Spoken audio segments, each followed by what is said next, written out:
हाँ तो भाई हई का बोला ताड़ी, पहले इनकर वीडियो देख लीजा। 70 साल से हाथ में लोटा लेकर खेत में घूमने वाले कांग्रेसी के चमचो, तुम्हें 10 साल में सिंगापुर चाहिए। जय श्री राम। हाँ तो भाई अब हमारो पूरा बात सुन लेम जा। ई कहली ह माने इनके कहतन कि तू कहलू ह कि 70 साल से लोटा लेके खेत में घूमे वाला चमचू और वहू में कांग्रेसी चमचू। तो हम तहारा के बता देता नहीं, तू अपना पुरखा पुरनिया दादा परदादा छरदादा ओकरो छरदादा ओकरो छरदादा केहू से पता कली हो।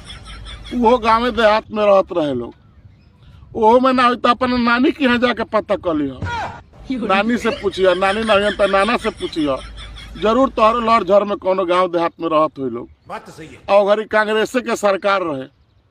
हाँ ई भले कह कि तू पहले ही कहा ना आ गईलू, तू कोनो प्रधानमंत्री दोसर बन जैतू, इंदिरा गांधी के जगह अच्छा ले ले तू। आ तहारा खातिर हमने के लोटा लेके घूमते जा तहारा पीछे पीछे। अरे हमारा देखे से तू सिंगापुर ना रहेलू, तू इंग्लैंडियन हो। अब भगवान करस नुक तू इंग्लैंड में हमेशा रह, हमने के लोटा लेके खेत में ठीक बने जा। अब तुम्हें अंग्रेजी पैखाना में चाहे कहता हूँ टिश्यू पेपर जो ना होला कपड़ा वही से तू सालों पोछत रह, उहे तारा में सेट करी। यही से कहला नो कि ज्यादा गांव देहात के बारे में ना बोले ना तो हम धो दे। गांव देहात में आंदे से बोललू